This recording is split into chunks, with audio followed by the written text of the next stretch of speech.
Hello guys, how are you all? I hope you all are doing great. So today we are going to start off with a new series which is on Indian economy 1. Okay, so this is a course of University of Delhi, and to be specific, I am teaching for economics honors semester number 5. Okay, so let me just tell you about the syllabus briefly. So first of all, this subject contain 4 units. Okay, so first unit is economic development since independence, which will tell about major feature of the economy at independence. B, growth and development under different policy regimes, uh, goals, constraint, institution and policy framework, and what are the government policies, etc. Okay, and the last C is assessment of performance, sustainability and regional contrast.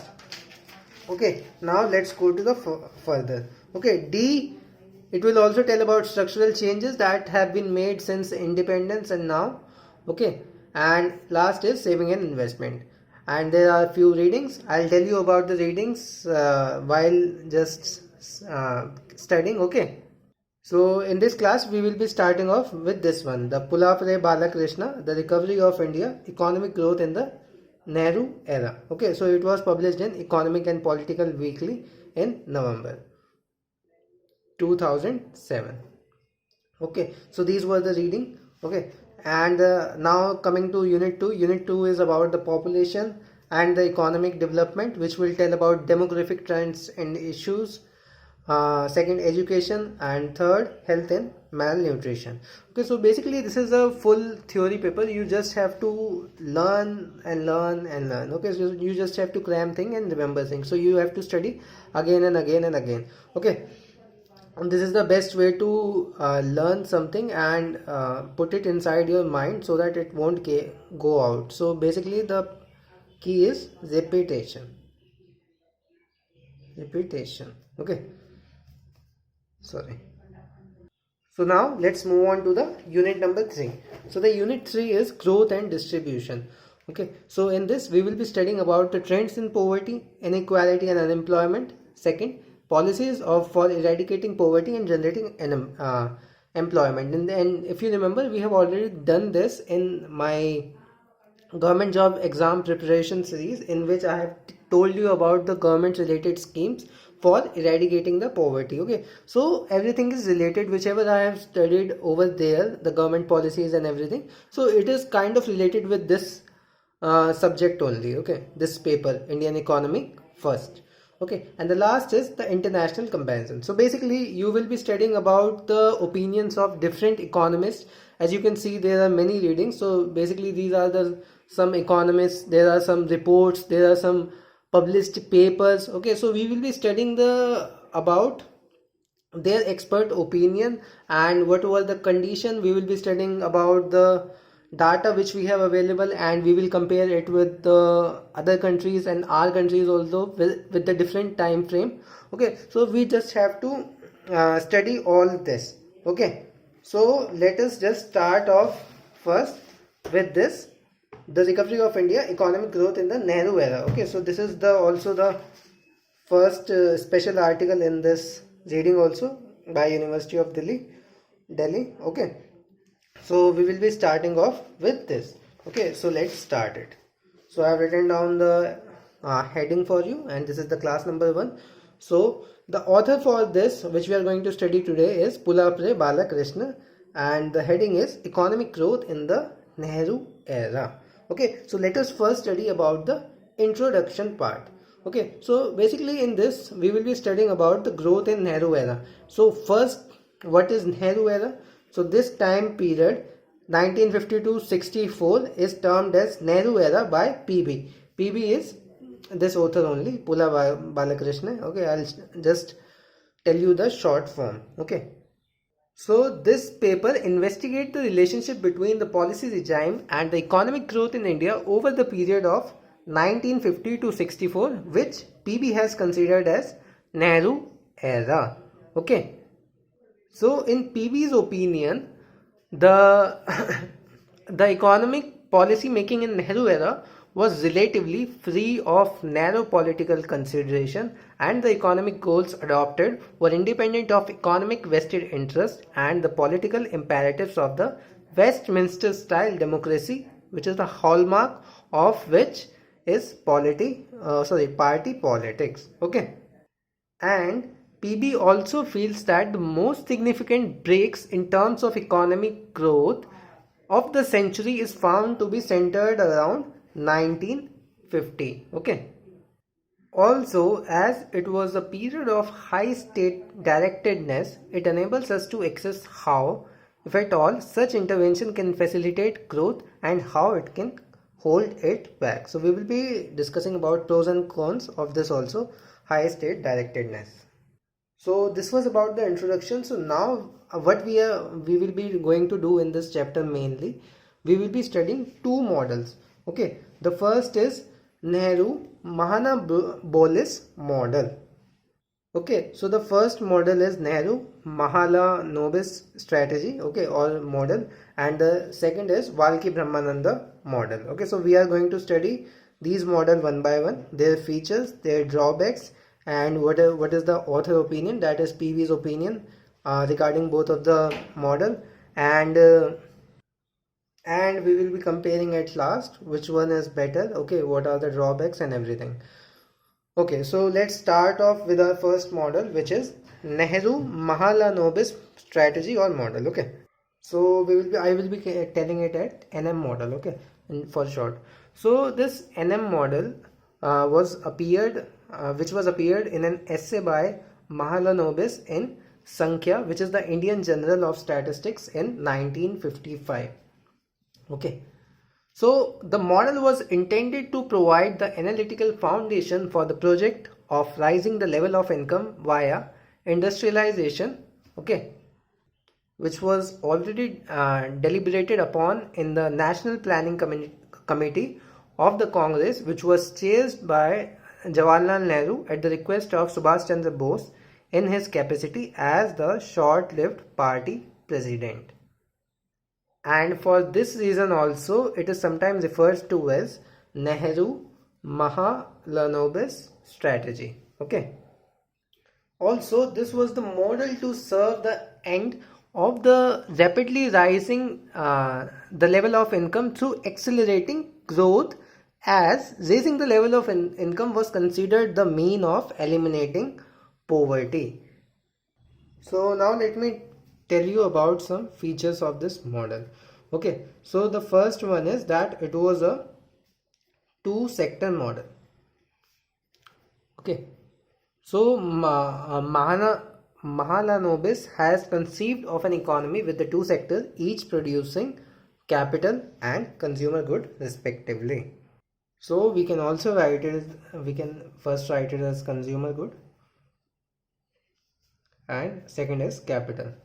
Okay, so consumer goods are denoted by C, and capital goods are denoted by K. So your total output of the country will be equal to consumer good plus capital good is equal to Y. Okay, so that was the first feature. And since it is a two-sector model also, so it also implies that we had a closed economy at that time, that is we had no foreign aid or foreign assistance. Okay, so closed economy. Okay, okay, so now let's go on to the second feature. Basically we cannot just say this as a feature, but more of an assumption that capital was not subjected to the diminishing returns, which implies that increase in the production of capital implies that there will be the increase in the productivity or the production base of the country. Okay, so this is basically more of an assumption than a feature. So this also implies that a greater initial allocation of investment to the production of capital good would leave the economy with a higher stock of the same in the future. With these capital goods being the physical counterpart of investment, a higher initial allocation of capital goods production will enable a higher investment in the future and also enable the higher growth. Okay, So now the problem that comes with the planner is that to arrive at this point, that how much share of investment to be allocated with this capital goods sector so that the given target level of the income can be achieved. So this was the planner's problem regarding this model. Okay, so that how much investment should we invest in capital goods so that we can achieve our target of growth. So PB says that he has provided a bare bones description of the model and its logic. However, it is important when trying to understand the economic policy of the 1950 to recognize that the model was meant only as a guide to a strategy for industrialization. So we can write down our first objective as high emphasis on industrialization. Okay,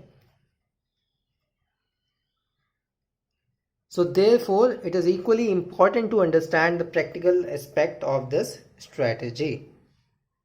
But why the objective was higher emphasis on industrialization? Okay, so the reason behind that was it will lead to increase in income level, and we already studied that previously, that in increasing the income level will eliminate the poverty. Okay, so this was the basic reason behind this objective of high emphasis on industrialization, which means producing more of the capital goods. Okay, so now let's come further. We will study about the emphasis of the NM model strategy. Okay, so the heart of this NM model was the focus on the heavy goods sector. So first of all, we will study that what are these heavy goods sectors, which is defined by Joshi in 1979. So the definition is as these are the sectors which have machine building complexes with a large capacity for the manufacture of machinery to produce steels, chemical, fertilizers, electricity, transport equipment, etc. So such sectors are known as heavy goods sectors. So the means of bringing about a fast growing heavy goods sector was to invest disproportionately in these machine building complexes. It was implicitly recognized that as the sector was characterized by the long gestation period,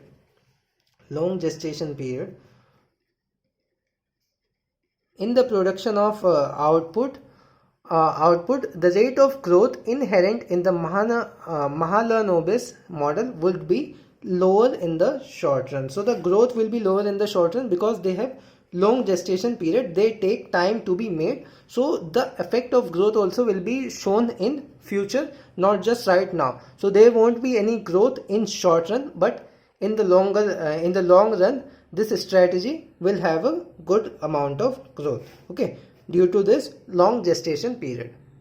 But if I tell you the contrast for this for the consumer good, so the consumer good will start showing the growth process very quickly. So there will be quick growth if we start producing more of consumer good than capital good. So in longer period, the heavy goods sector will have a great amount of growth, but in shorter period you need to produce more of the consumer good to have a good amount of short term growth.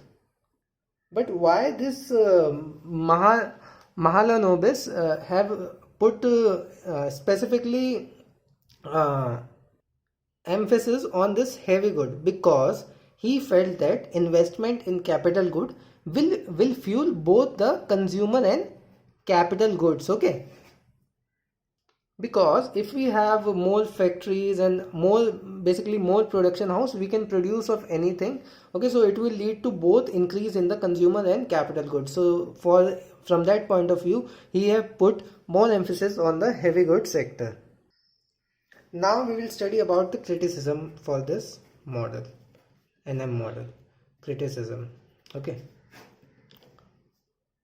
so in the sense of an underlying idea of the model is a kind of accounting. It estimates growth prospects based on current investment allocation and chooses the allocation that maximizes the rate of growth for any given investment outlet. Okay, but the model is not entirely value free, of course. Okay, so basically there was not a proper outlay. So the first criticism is low discount rate. Low discount rate, which means that people were only interested in short term gains, and contrast to this model, this was a long term model. Okay, so this was for the long term, but people were only interested in the short term gains.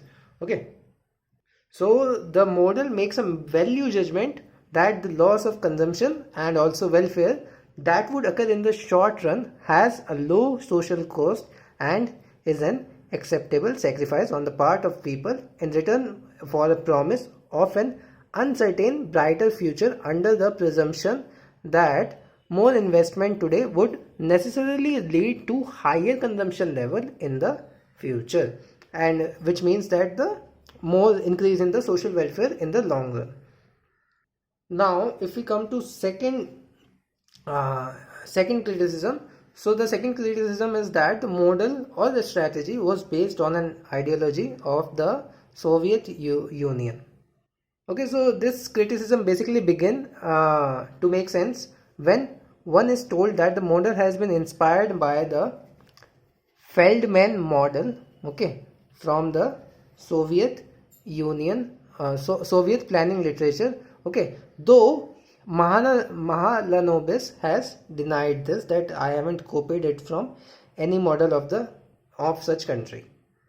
So in the 1950s, however, newly independent countries with ambition could hardly have been faulted for aspiring to what the Soviets has achieved, namely rapid industrialization and the consequent increase in income within a remarkably quick time. Also, PB asserts that Nehru was quite sure that India would be able to avoid the political suppression that accompanied the Soviet regime, and that neither forced collectivization as a route to raising the agriculture rate of growth, or suspension of democracy as a way of quelling dissent on the chosen strategy were even conceivable to the Indian leadership. So according to the PB, relevant criticism of the strategy would only be of its economic logic. Okay. So the third and the very big main criticism basically was it was a supply side model. Okay. That means there was no recognition of possible demand constraint to capital accumulation, and thus little scope for slackening demand growth to subvert the growth process. So this made sense for the Soviet Union because they are having the classical command economy. I'll tell you what is command economy. Okay, economy. But not so in India, which has a ubiquitous private sector that invests only in response to the growing profit or its anticipation. Okay, so in the command economy, the surplus could be constantly reinvested irrespective of the market signals, thus maintaining a more or less constant growth dynamic at least for some time. And if I talk about in the language of growth economics, sorry, it's economics. Okay, so in the language of growth economics, the savings are always invested, which since Keynes we recognize as a fiction, at least for a market economy, which India was mostly then. So now the fourth criticism is that there was no attention to the saving constraint. Okay, so if I tell you in short, no attention to saving constraint, and there was no mention of the taxation, and we can also say that there is no foreign aid because it was a closed economy, so there was a limitation of foreign aid also, and that model was only for the smaller country. Okay, only for the small country with a small population. So PB feels that the Indian planet did mistakenly believe, like their Soviet counterparts, that the state could direct investment indefinitely and at will within the economy, and their criticism on this count is valid. But PB feels the criticism which is often encountered, that they fail to recognize the importance of agriculture, okay, which is merely ill-informed judgment, what PB feels.